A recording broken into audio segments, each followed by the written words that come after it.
Gracias por acompañarnos en una nueva edición del Otro Proceso por la Nueva República. Como siempre, buscamos los recovecos, los puntos oscuros del derecho penal, no solo contemporáneo, sino también en algo que ha sido una constante, lamentablemente, en nuestra historia republicana.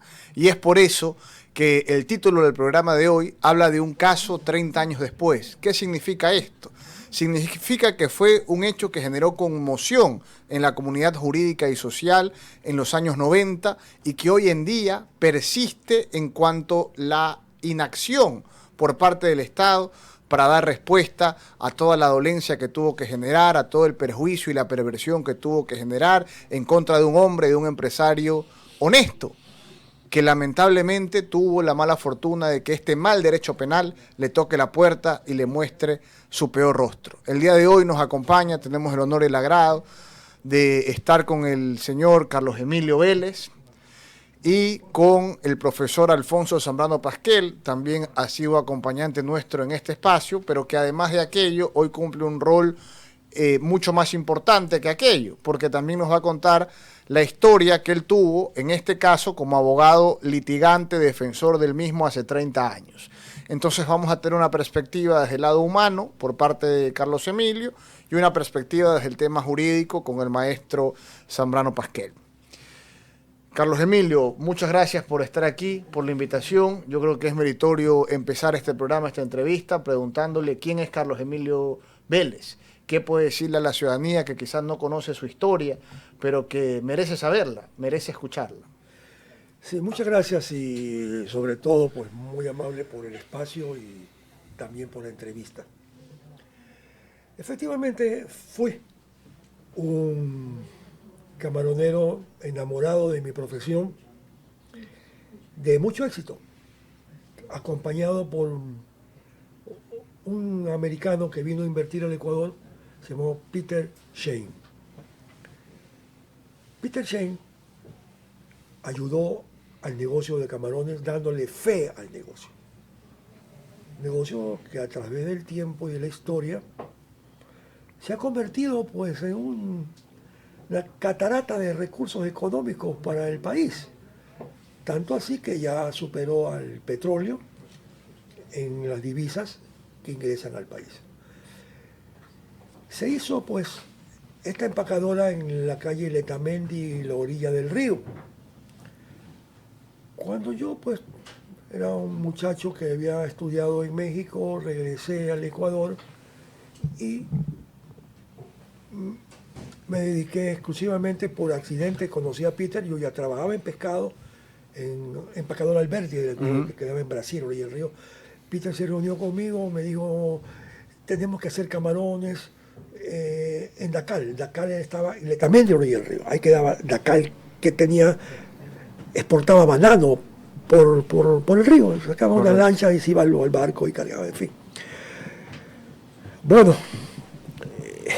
me ha dicho que recuerde, siempre dicen que recordar es volver a vivir.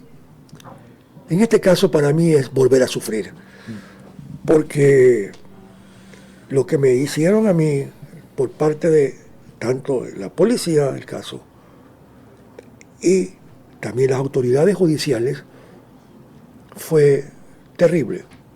Son las experiencias más dolorosas que puede recibir un ser humano, pero hombre de éxito, tenía una familia organizada, todo correcto.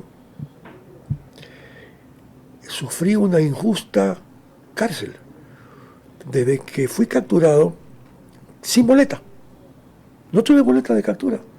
En el puente de la Unidad Nacional, yo vivía en La Puntilla, me cerró un carro y una moto. No sabía, yo pensé que era un asalto y lógicamente me decía, pues bueno, aquí estoy, llévese lo que quiera, pues no me mate, pues no. Claro, nunca iba a imaginarse lo que estaba pasando. No tenía idea, pero bueno, me pusieron una pistola en la cabeza, me sacaron del carro, un carrito Vitara que yo tenía, iba con el ingeniero Carlos Cabrera Córdoba, que era gerente en una parte de mi área de la empacadora, Malfruto, y lo llevaron al cuartel modelo, me incomunicaron, me trataron muy mal porque ni agua pude tomar, todo el día me moría de sed. Estuve tirado en el suelo hasta el día siguiente que me hicieron que declare.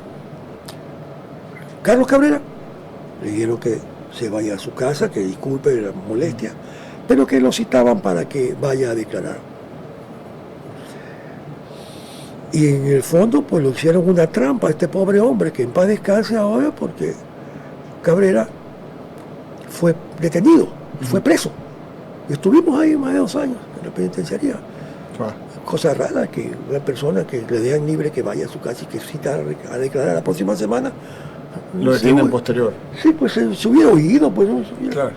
Bueno, entonces fui tratado de una forma muy cruel. Policía después me enviaron a la penitenciaría y ya la familia había contactado al maestro Alfonso Zambrano Pasquel con la ven de todo, un abogado pues de lujo y de fama, ¿no? Y bueno, me sentí de un lado pues que tenía que salir, pues porque yo no te había hecho nada. ¿Hasta cuándo salgo? ¿Hasta cuándo salgo? Nunca supo bien por qué había sido detenido. Claro, después lo supe, porque sencillamente en la declaración tuve que declarar que yo no tenía nada. Entonces me decían que sí, que habían encontrado drogas en 2 contenedores que yo había enviado en un barco de bandera colombiana, se llamó Humboldt Express, y que, bueno, yo no sabía la ruta, yo sabía que tenía que llegar esto a España, a Holanda, perdón. Después con el doctor Zambrano me explicó la ruta y todo lo que pasó, porque el doctor Zambrano consiguió una bitácora del capitán del barco donde la carga había sido bajada en el puerto de Buenaventura, Colombia, sí, por una pequeña falla eléctrica de la corriente 440, que es la corriente apropiada en estos casos, ¿no? Correcto. Bajaron el contenedor, que es un puerto colombiano que no tiene pues un buen prestigio y que se permiten estas cosas. También el barco fue a Quinto, Jamaica, que era una bodega de los traficantes de esa isla, y fue contaminada la carga. Pero lo que ahora es lo que se llama un gancho ciego vulgar comúnmente, ¿verdad? Usted fue un daño colateral finalmente de todo este estratagema donde alguien se benefició que no era usted, un empresario transparente que había generado su capital a raíz de trabajo. Un muchacho joven que estaba dedicado a esta profesión, a esta maravilla de negocio que yo lo sentía en la sangre. Yo vivía para ese sistema de pesca de camarones, fue mi profesión, mi vida estaba hecha ahí. Sí. Bueno, dolorosa la pérdida porque me costó la familia, me costó amistades importantes, me costó la muerte de mi padre me fue a visitar, se infartó mi padre y se murió. Terrible. Y bueno, es una escuela de la vida, ¿no? Muy triste porque vea, el sistema carcelario te demuele la vida, te demuele la conciencia. Es una cosa bárbara, terrible vivir en una cárcel. Y mucho más en Ecuador, donde es un infierno en la tierra, no una tortura legalizada prácticamente. Por supuesto. ¿Por qué se calman los presos? Porque tienen pues la droga ahí que entraba. Hay una corrupción total de los policías, de los guías. Con la comida se negociaba. Aprendí eso en la vida, que es muy doloroso y que nos pasa en nuestro país. Y que ojalá que cambie con el tiempo, porque fue desgraciadamente muy malsano, muy duro para mi vida. Y encontré, mi familia lo contrató porque yo no podía llegar, estar bien comunicado. Mi familia lo contrató al maestro, el doctor Alfonso Zambrano Pasquel. Y ya podrá explicar eso un rato más. Todo lo tortuoso y lo horrible que fue mi vida perdí todo. Me tomaron para mí por asalto. Tomaron en ese mismo momento mi empacadora, ubicada en el kilómetro 10,5, por asalto. La empacadora era una de las líderes de la exportación Nosotros abrimos mercado. Yo me recuerdo cuando era muchacho que no se vendía camarón con cabeza, no existía. Nosotros implantamos utilizando un producto fosforado que se llamaba P2. Este producto, que después supimos que es un cancerígeno porque estas cosas fueron tratadas por Food and Drug, porque Food and Drug en Estados Unidos no compraba el camarón con cabeza, era cola de camarón. Correcto. En Europa había que vender la cabeza porque es un 33% más del peso, un 33% más de utilidad de lo que estás vendiendo. Cosa maravillosa. Y fuimos por primera vez a Francia, por primera vez a España. Y ahí se hizo este negocio una locura. Se copió a todas partes. Fui a dar clases, me llevaron a Brasil a hacer una exposición en la universidad en Parnaíba, el estado de Piauí, a donde fui premiado, galardonado, llevando muestras, y ahora pues Brasil también exporta camarón en la zona del norte hacia el lado Atlántico, por donde pasa nuestra línea equinoccial. Pues en mi vida fue ese éxito, sucesos. Cuando fue la guerra de Paquicha, mis bodegas sirvieron para que el batallón de alcance logístico que está en la vía Daule, que estaba comandado en esa época por el coronel Bautista, nos pida de favor por las donaciones que habían, queso, mantequilla, leche, pollos, carne, que no tenían, las Fuerzas Armadas no tenían a dónde almacenar. Entonces todos los frigoríficos trabajaron por ello. El comandante Renan Borbúa me pidió la avioneta con mi piloto para que les lleve a la zona de frontera. Le llevamos insumos, le llevamos máscaras, le llevamos rocket, cohetes, y así. Y eso, me mandaron a la cárcel de una manera miserable. El jefe de la policía, corrupto. Un juez que me tocó, corrupto también corrupto.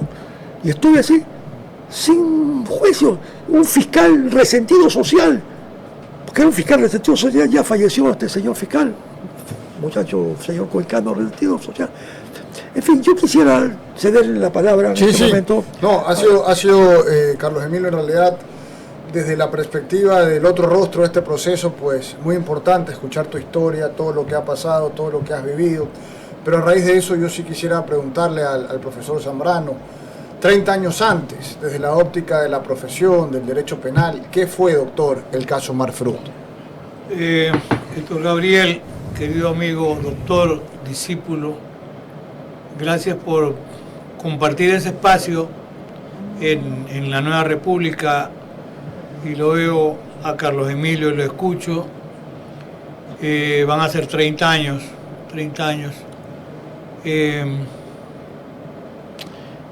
Voy a desdramatizar lo que pasó, pero el caso Marfruit, y quiero que se escuche bien, para mí es una de las peores perversidades que ha hecho la justicia en el Ecuador. Y voy a decir por qué. Carlos Emilio Vélez Raymond, yo no lo conocía, sino lo conocí a los 2 días de estar detenido. La familia me fue a ver, conversó conmigo, pregunté, yo no lo conocía, incluso le pregunté a un magistrado incluso de corte, y me dijo, no, Carlos Emilio Vélez es un hombre de conducta impoluta, tenía la fama de ser muy riguroso en su actividad de trabajo, muy perseverante. Y lo que me dijo incluso este magistrado amigo, me dijo, es un poco cascarrabia Carlos Emilio, pero es producto de su formación como empresario. Y ahí empieza la tragedia, averiguar por qué razón está detenido. Porque se había producido el hallazgo, año 96, de 1 tonelada de cocaína, era gigante la cantidad. ¿En dónde? No en Ecuador, en Europa, en Holanda. Entonces, obviamente, lo que yo sugiero, y sobre eso hemos conversado y escribo y digo, hay que armar una teoría del caso. Bueno, ¿de qué se trata? ¿Qué fortalezas tienen? Me refiero al poder punitivo del Estado. En ese momento el primer filtro de selectividad es la policía. Y no digamos en materia de drogas, la policía era la columna vertebral de la investigación y del proceso. Entonces, ¿con qué elementos la policía lo detiene a Carlos Emilio? Primero, no existía la droga en Ecuador. ¿Dónde estaba la droga? En Europa. Averiguar cómo llegó la droga a Europa. Ya converso con Carlos Emilio, me dice, mire, yo vendí 2 contenedores de camarón. Y esos contenedores de camarón, y cuando ya la policía presenta el caso, presenta el informe, yo sí, desde aquella época tenía costumbre de llamar a los investigadores para que declaren. Y le digo yo, a ver, ¿y cómo llega una tonelada de cocaína? ¿Cómo llega a la empresa Marfruit? ¿Cuál fue la teoría de la policía? La siguiente. Según la policía dice que ese día había llegado una carga de alimentos porque Carlos Emilio le gustaba además la crianza de caballos finos, le gustaba ir a los hipódromos, era su hobby el tema de los caballos. Tenía el Aras de Olón, allá en Santa Elena, y llegó una carga desde la sierra, si mal no recuerdo, eso venía de Riobamba, eran 200 quintales. Según la policía, de los 200 quintales, 20 quintales eran de cocaína, según la policía. Yo le dije, bueno, ¿y por qué no detuvieron a la dueña de la carga, a quien vendió? Y entonces yo le digo, bueno, pero una tonelada de cocaína que llegan con una tecnología, año 96, época post-Escobar, pero con mucha tecnología, los traficantes, los narcotraficantes colombianos, donde se había hecho un trabajo en 2000 lainas, se había contaminado la carga con un producto tan hermético para evitar que el hielo dañe la carga de cocaína. Era un trabajo de alta tecnología. Un trabajo que yo le digo a la policía, bueno, ¿y cómo embaló Carlos Emilio la droga? Yo hace un momento le decía al señor Vélez Raymond, ¿cómo embaló la droga? Según la policía, aquí está la bitácora, Carlos Emilio acostumbrado, y fue ese día, porque se iba a despachar la carga, a ver que ojalá que no se descongelen pues las cámaras. Llegó a las 12 de la noche y se fue a las 1:30 de la mañana. La teoría torpe de la policía es que en hora y media él solo se echó al hombro 20 quintales que contenían droga, descongeló las cámaras, contaminó la carga para meter la tonelada. O sea, hoy lo que llamamos las máximas de la experiencia harían que eso sea insostenible. Realmente es imposible, ¿ya? Claro. Pero algo más, nunca, ojo, en ese proceso nunca llegó el examen de la droga en Europa, o sea, ni siquiera, porque ya permitía la ley nuestra, la ley 190 del año 1990, que era 180 de la ley. Había tomado la Convención de Viena en el año 68 y se hablaba de la cooperación internacional. Y se hablaba allí de la remisión de los informes, o sea, ni siquiera llegó a Ecuador el examen que comprobara que era cocaína. No solo eso, estando preso Carlos Emilio Vélez, ¿cómo recupera la libertad él? Y yo le decía a Cabrerita, a su asistente, porque gracias a la Constitución de 1998 se produce la caducidad de la prisión preventiva. Estaba 2 años preso y con la caducidad sale en libertad. La jueza y la fiscal de Holanda vienen en Ecuador, buscan un traductor, conversan conmigo, queremos hablar con sus clientes. Le digo, pues si mis clientes están en la cárcel, ¿y por qué? Habría que preguntar a la justicia ecuatoriana por qué están presos. Fueron a la cárcel, conversaron con Carlos Emilio Vélez, yo los acompañé, estaba Cabrerita, vino un defensor público de Holanda, más la jueza y la fiscal. Pero decía la jueza y la fiscal, pero si ellos jamás nadie, porque la organización mafiosa europea sí estaba presa, sí estaba detenida, jamás lo mencionaron a Carlos Emilio como la persona que había vendido la tonelada de cocaína. Ojo, el barco, porque en principio no quería Gran Colombiana entregar la bitácora, como acudimos a cooperación internacional y a la vía diplomática, entregaron la bitácora determina, sale la carga de Guayaquil sin novedad, los 2 contenedores, tenían más cargas el barco, llega a Buenaventura, en Buenaventura puerto colombiano, que para aquel momento, 1996, Buenaventura era el puerto del que salía la mayor cantidad de cocaína. Hoy, penosamente, es desde Guayaquil, básicamente el puerto de Guayaquil donde sale la mayor cantidad de cocaína. En ese momento era Buenaventura el puerto. Tenía que ir a Vigo y de Vigo a Holanda. Pero misteriosamente se desvían y van a Kingston, Jamaica, donde era conocido que había caletas de cocaína de los carteles colombianos. Eso estaba probado en el proceso. Por otra parte, ¿qué ocurre? La policía no podía explicar cómo Carlos Emilio pudo cargar 20 quintales él solo y en hora y media hacer el embalaje de una tonelada de cocaína. O sea, la máxima de la experiencia dice que eso era imposible. Sí. No obstante, la actitud temerosa, dijo Carlos Emilio bien, cobarde, de un juez y de un fiscal, ¿qué hace? Que al final de la jornada el fiscal presenta un dictamen acusatorio y el juez... Sin ninguna prueba, porque lo que ha contado hasta ahora... Y para aquel momento... Todos los elementos de descargo para abstenerse a acusar. Así es. Y para aquel momento el sumario, como llamábamos, permitía acopiar pruebas, a diferencia de lo que pasa ahora, que tendría que ser en audiencia de juicio. Bueno, toda la prueba de descargo se hizo y no había ninguna prueba de descargo, ninguna, ni la más mínima. Pensemos hoy que técnicamente se puede hablar de la llamada prueba indirecta o circunstancial, que tiene que haber suma de indicios unívocos conducentes de manera inequívoca a un resultado para presumir. Bueno, no había esos indicios. Para esto incluso fue incautada hasta el domicilio donde vivía Carlos Emilio.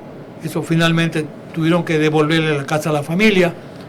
Y al final de la jornada, en ese momento, el fiscal presenta un dictamen acusatorio y el juez, era procedente que el juez dictara sobreseimiento porque no era vinculante el dictamen, lo llamó a juicio. Apelamos. Nos tocó una sala de corte. Y en sala de corte, omito simplemente el nombre, el presidente de sala, que yo lo conocía y me conocía a mí, me dijo, ¿tú eres el abogado en este caso? Sí. Y me sugiere y me dice que solicite audiencia de estrados, como había en esa época. Se hacen los estrados durante 1 hora y después de eso incluso me despedí cordialmente en la sala y me dijo, este magistrado, me dijo, excelente exposición, por eso sugerí que intervinieras, pero muy buena exposición. Le confirmaron el llamamiento a juicio. Sin sentido alguno, otra vez. Ya. Vamos, yo dije, bueno, vamos a la audiencia de juicio. Para cortar la historia, la justicia ecuatoriana, por eso dije que es uno de los casos más perversos, jamás le permitieron a Carlos Emilio Vélez ir a una audiencia de juzgamiento. Nosotros íbamos y le pedíamos al presidente del tribunal, fueron pasando un presidente, una presidenta, iba yo o a veces a Carlos Emilio, y bueno, señale el día para hacer la audiencia. Jamás. Esperaron 20 años para que prescriba el ejercicio de la acción penal. Se buscó un mecanismo de reparación directa que era lo pertinente con el Estado ecuatoriano y lo negaron. ¿Cuál es en este momento, en qué etapa nos encontramos? Porque como había que agotar toda la fase interna, se presentó el reclamo, ya está en sede en el Sistema Interamericano de Derechos Humanos, aunque se demoran, es verdad, la Comisión Interamericana de Derechos Humanos, que como sabe bien Héctor Gabriel, es el filtro de admisibilidad, puede decir aquí no hay un caso o sí caso. Claro, es el primer paso para... Así es. Recién hace pocos meses la Comisión Interamericana dijo que sí hay un caso, que el caso de Carlos Emilio Vélez versus Ecuador o contra Ecuador es un caso viable y ya calificaron la procedencia, esperamos, porque como ahora solicita el sistema interamericano, el cúmulo de todas las pruebas que significó todo el proceso, todas las instancias, todas las reclamaciones, están adjuntadas. Es posible, si nos convocan para alguna audiencia que la tengamos que hacer, sea presencial o telemática, esa es la ventaja de hoy. Y nosotros creemos razonablemente que la Comisión Interamericana va a declarar, como hace en muchos casos, que el Estado ecuatoriano tiene la obligación de reparar. Mire, la reparación, aunque el sistema interamericano hoy cuando llega a la Corte habla incluso de la afectación por daño moral. Recordemos que en el caso de Daniel Tibi, sí, claro, caso de Ecuador, también. Sí, así es.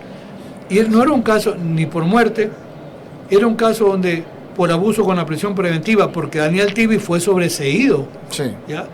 Y el monto indemnizatorio que la Corte dictaminó fue de alrededor de 750.000 euros. En aquel momento era el equivalente a más o menos de $1 millón. Claro. ¿Ya? Mire, en el proceso está acreditado, a Carlos Emilio le secuestraron 11 vehículos, ¿ya? Una Piper Azteca, era una avioneta que él tenía, ¿ya? Que la había comprado un banquero, y Carlos Emilio la utilizaba para transportarse. Cuando tuvo antes un avión ya lo había vendido, si no, probablemente lo secuestraba la policía. ¿Qué pasó con la avioneta, la Piper Azteca? Miembros de la policía ecuatoriana, en una incursión aérea en el oriente, se estrellaron, se mataron y destruyeron la avioneta. Parte de los daños que le causaron. 11 vehículos, entre esos un BMW del año recién comprado, comprado en la distribuidora. Es decir, las cuentas eran claras, todo lo que Carlos Emilio justificado legalmente, punto de trabajo. Mire, años de trabajo. Carlos Emilio educó a sus hijos en el Tecnológico de Monterrey. Incluso para que estén tranquilos sus hijos, les compró una casa, tenían carro. Carlos Emilio tenía departamento en Miami, en un edificio importante para aquella época, tenía un departamento en Salinas, tenía Laras de Olón. Es decir, era un hombre, un exitoso empresario. Su vida se le hicieron pedazos, y como Carlos Emilio, a rato, mire, cuando llegamos a 30 años de habernos tratado, ya no es la relación abogado-cliente, somos amigos. Claro. Entonces yo he vivido de cerca mucho de la tragedia de Carlos Emilio, que incluye parte de la tragedia familiar, pero a veces me dice, mire, ¿cuántos amigos que creían que eran mis amigos? Llegó un día en que ya dejaron de hablarme, no sé si a alguien se le prendió, como digo, el diablo le metió ideas, cuando sabía el medio donde Carlos Emilio se desenvolvía, cuál era su actividad de trabajo, lo exigente y disciplinado que era, y por eso era un empresario exitoso. Sí, la vida familiar, económica de Carlos Emilio se hizo pedazos, y sobre esto, Chaparro Lapo, ¿ya? El chileno, a Chaparro Lapo le destruyen su empresa. Plumavit, ¿no? ¿Ah? Plumavit del Ecuador. Sí, ¿y qué pasa? Que en la Corte Interamericana, en el caso de Chaparro, ordena que el Estado ecuatoriano le pague $300.000. Y claro, podía parecer bastante dinero. Chaparro Lapo, yo he leído declaraciones de él, le dice, señores, $300.000 me mandan a pagar. Eso es nada. Mi empresa costaba $3 millones. Y perdió todo. Me han destruido totalmente. A Carlos Emilio lo dejaron en la calle. Y el Estado ecuatoriano no ha sido capaz hasta hoy de ser consecuente y decirle, señor Vélez, venga para acá, queremos conversar. Porque además, solamente en lo que fue incautado, hay avalúo pericial que llega a casi $2 millones, más o menos. Es decir, está cuantificado hasta materialmente el perjuicio, pero hasta hoy es renuente el Estado ecuatoriano en llegar a un acuerdo reparatorio. Vamos a ver cuando la Comisión diga que el Estado debe repararlo, porque hay un caso, hay una posibilidad, porque la Corte Interamericana le dice traten de llegar a un acuerdo, claro, para que eso no llegue a lo contencioso, exacto. Bueno, más o menos esa es la situación, traté de resumirla, para tener una idea gráfica del caso. Ha sido muy importante, doctor. Es importante recordar, el título de este programa hace una alusión a Franz Kafka, ¿no? Autor famoso claro, del título del proceso. Y hay en este libro una historia que me parece totalmente pertinente para lo que nos está contando, ¿no? Este señor que se pasa toda la vida al pie de una puerta custodiada por un guardia que representa la justicia, esperando pasar. Pasan los años, deja de ser joven, se hace adulto, se hace anciano, finalmente muere y nunca logra pasar la puerta.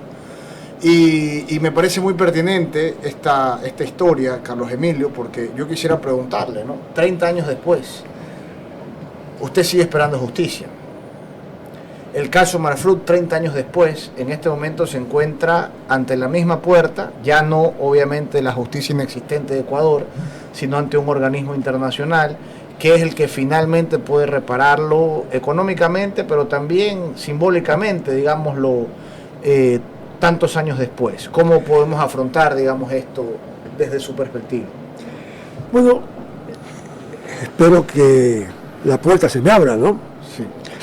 Para usar el ejemplo, aunque siempre la Comisión Internacional de los Derechos Humanos, el proceso demora un tiempo, ¿verdad?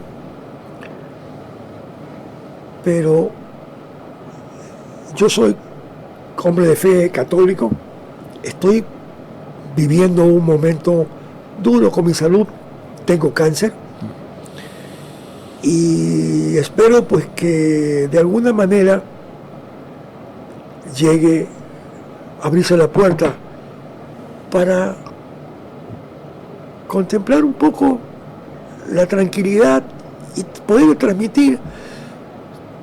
Tengo hijos muy pequeños, parece mentira, ¿no? Yo tengo 77 años y tengo todavía una niña de 8 años, otra niña de 10 años y un muchacho de 16, 17. Para ellos. Y lógicamente, para ponerme al día en mis cosas, cumplir con las personas que me han ayudado, me han servido, y tener fe en Dios, tener fe tremenda en Dios. Y me he permitido, por esta invitación que ustedes me hacen, la única manera de poder no pagar la invitación, sino pues ser solidario con la invitación, es desearles muy buena suerte. Y a través de este humilde hombre que soy yo, una bendición que les debe de caer. Porque ese es el camino que me queda, el camino de la fe. Muy pocos amigos, el tiempo te va dejando en el camino, ¿no? Muchos amigos, entre comillas. Pero hay otros que tienen un valor inmenso en mi vida. Y estoy sumamente agradecido, y la exposición que ha hecho el amigo, el maestro Alfonso Serrano Pasquel, está llena de verdad. Fíjese usted qué buena memoria, te ha pasado tanto tiempo y cosas que se recuerdan. A mí me hizo pedazos la prensa, se robaron cosas.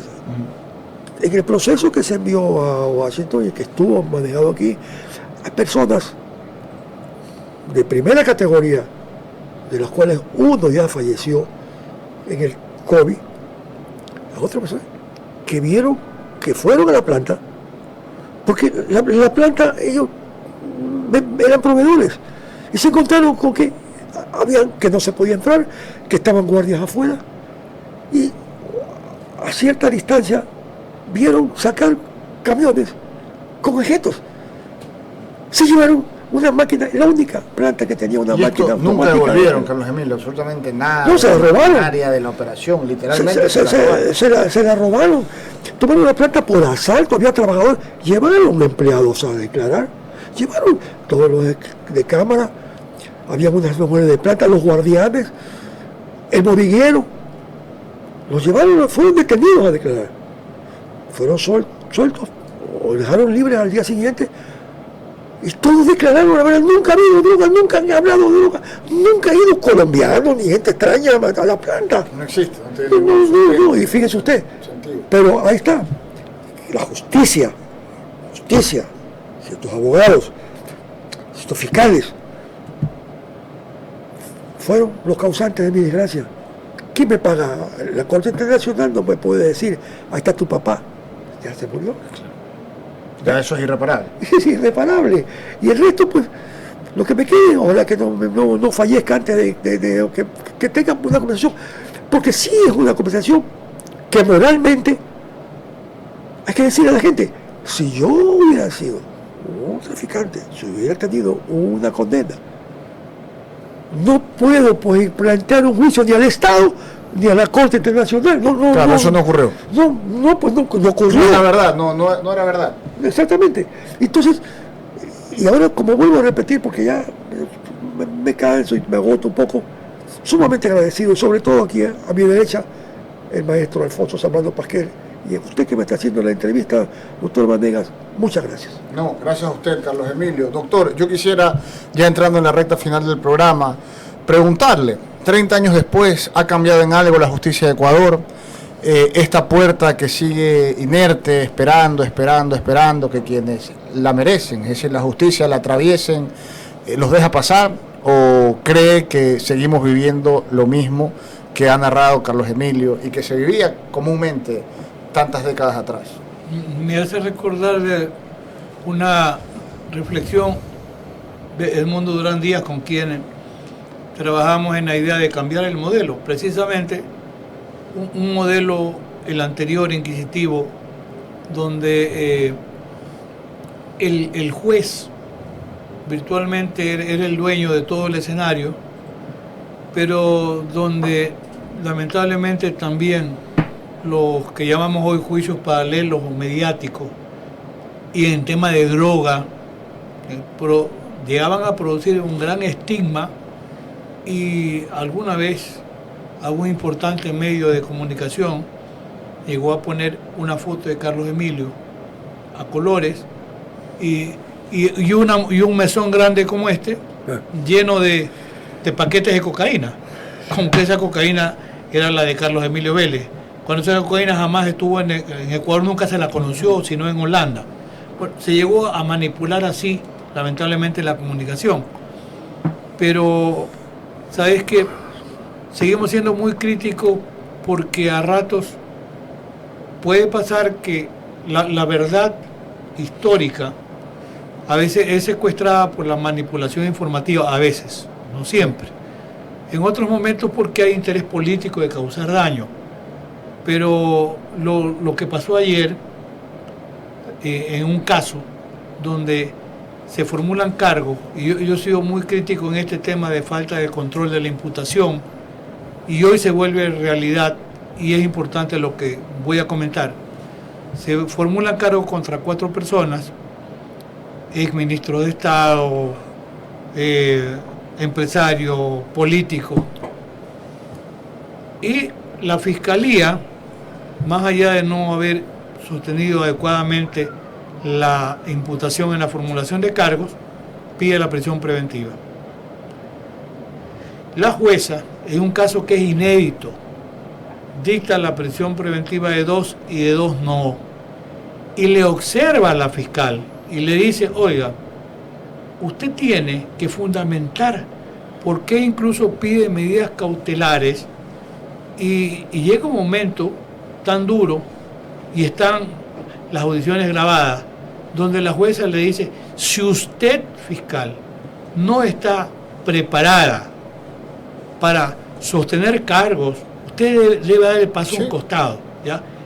Ese es un ejemplo. Es el espíritu del modelo, ¿no? Exacto. ¿Cómo debiera, ojalá, que esta no sea una golondrina, que sea la posibilidad real, que entienda el juez, la jueza ecuatoriana, que debe actuar como el juez de control? ¿Y con qué finalidad? Evitar un ejercicio abusivo del poder punitivo del Estado, ese límite de control, como dice Zaffaroni. Lo de ayer yo lo rescato, ojalá, porque ojalá que el Consejo de la Judicatura no se preste para, a veces no nos extrañan muchas cosas indebidas, de pronto suspender a la jueza porque creen que no actuó bien. Correcto. Y ese sería un pésimo mensaje para otros jueces. Rescato lo de ayer y ojalá que este sea realmente la gran clarinada de que sí hay mejores momentos, donde los jueces actúen como jueces de control. Si en la época de Carlos Emilio el juez hubiera actuado con absoluta honestidad, y un juez al que yo lo visitaba y conversábamos, y yo le decía: pero nómbrame un elemento que permita legitimar que Carlos Emilio Vélez esté preso, y me decía: pero tú sabes el escándalo, mira, una tonelada. ¿Y qué tiene que ver que sea una tonelada de cocaína? Él no es un traficante de drogas. Bueno, ya vamos a ver más adelante, pero tú sabes el escándalo. Esa es la respuesta del juez. Claro. Lamentablemente hoy pienso que, aunque no lo digan en público, muchos jueces siguen también pensando de la misma manera, Pero ojo, que en el caso Tibi, y recuerdo esto importantísimo, la Corte Interamericana le dijo al Estado ecuatoriano: ustedes conocen quiénes son los jueces que actuaron abusivamente. Esos jueces tienen que responder. Y dijo también la Corte Interamericana: aquí están los nombres de los oficiales que privaron de la libertad ilegalmente a Tibi. Y la privación ilegal de la libertad es delito. Hoy en el Ecuador están procesando por la responsabilidad al juez de aquella época en el caso Tibi, que es el mismo juez que resolvió en el caso de Carlos Emilio Vélez. No lo menciono, pero hay jueces que se apartan de sus obligaciones y cuando hay responsabilidad, entonces sí se preocupan. Entonces, la Constitución nuestra, y usted sabe también como yo, Héctor Gabriel, determina el derecho que tiene el Estado de ejercer la repetición. ¿Para qué? Para evitar el abuso del poder, como pasó cuando destituyen a la Corte de Hugo Quintana Cuello, destituyen al Tribunal Constitucional de Camba Campo. Son dos casos que están resueltos por la Corte Interamericana contra el Estado ecuatoriano, que el Estado ecuatoriano ha tenido que indemnizar con alrededor de 30 millones de dólares y están ejerciendo el derecho de repetición. Ese es un buen mecanismo de mensaje para los jueces, de saber que la conducta no es impune y aunque se demore, y ojalá que no fuese así, pero la justicia debe llegar. Correcto. Esa es la idea final. Profesor, un último mensaje que quiera dar a la ciudadanía, a la sociedad en relación a este caso. Bueno, no hay que perder la fe y la esperanza, y si no llega hay que trabajar para mejores días, y esa es tarea de quienes seguimos todavía, como digo yo, en el buen sentido, predicando y sembrando. A veces se siembra al voleo, pero sí, a veces germinan buenos frutos, y eso es importante. Hay que seguir trabajando no solo por un Ecuador mejor, sino por una mejor justicia. Ese sería el mensaje final. Muchas gracias, profesor. Carlos Emilio, en el mismo sentido, algo que quiera decirle a la sociedad, a la comunidad que lo está escuchando en relación a esta historia que le ha tocado vivir. Claro, que no se repita y que se actúe siempre arrimado a la verdad, porque la verdad solamente es una y esa es la verdad. No se puede tomar caminos dispersos, porque la justicia debe ser ciega, no tuerta. Muchas gracias otra vez. Muchas gracias, Carlos Emilio, por compartir este espacio con nosotros, por poner sobre la palestra esta historia tan drástica que, como usted mismo ha dicho en su mensaje, no se debe repetir nunca más en contra de nadie. Muchas gracias a todos los que nos han acompañado en este espacio. Nos veremos en una próxima ocasión en el programa El Otro Proceso por el canal digital La Nueva República. Muchas gracias a los invitados.